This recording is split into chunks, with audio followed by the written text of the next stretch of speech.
All right, so on today's second snow day, I want to talk really briefly and carry on from where we left off in yesterday's video, which was a discussion of taxonomy. And so you'll remember that taxonomy is just the name that we give to sort of that structure of organizing and classifying organisms. And so we have different ranks. Let's see if you can remember them and say them with me. Domain, kingdom, phylum, class, order, family, genus, species. Of course, going from very, very broad to very, very specific.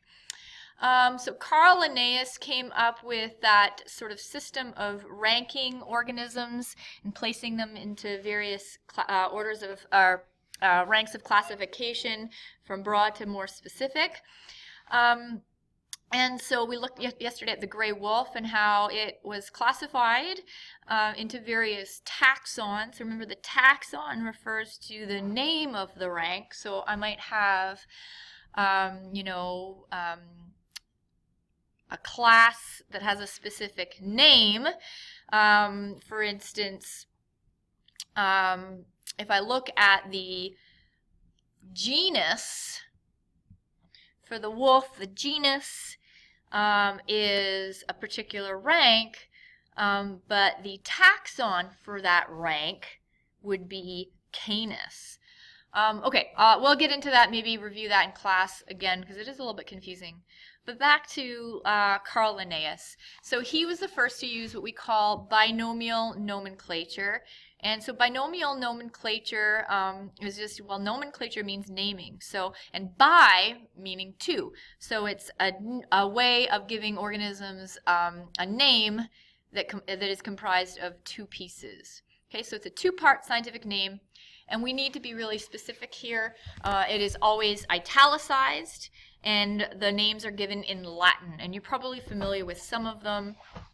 Just through living in this world, through various readings that you've done. Okay, so the first part of that scientific name given through binomial nomenclature refers to the genus of that particular species. And the genus we always capitalize.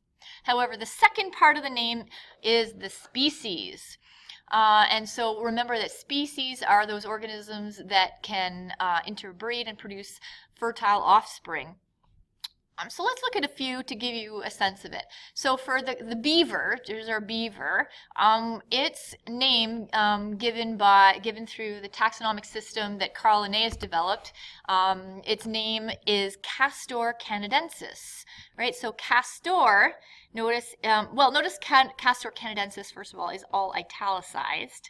Secondly, notice that only the castor part is capitalized. That is its genus, Castor, and its species is Canadensis. So there we go.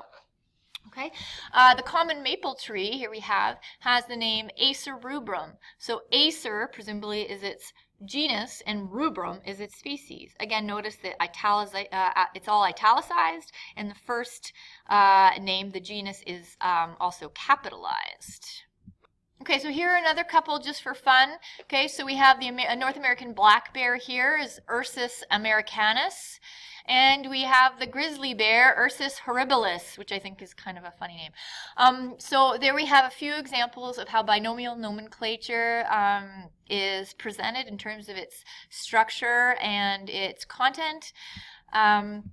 Let's take a look at a few homework questions that I'd like you to try just to get your head around some of the ideas that we've been talking about in the last couple of screencasts. So on page 16 of your textbook, remember there's also an online textbook found on my website. I'd like you to look at questions number 3 to 11 and then double check on the solutions manual also provided on my website to help you make sure that you're on the right track. And that is your assignment for today. Any additional time you may want to spend looking at your evolution dictionary and maybe getting ahead on that a little bit in advance of the due dates.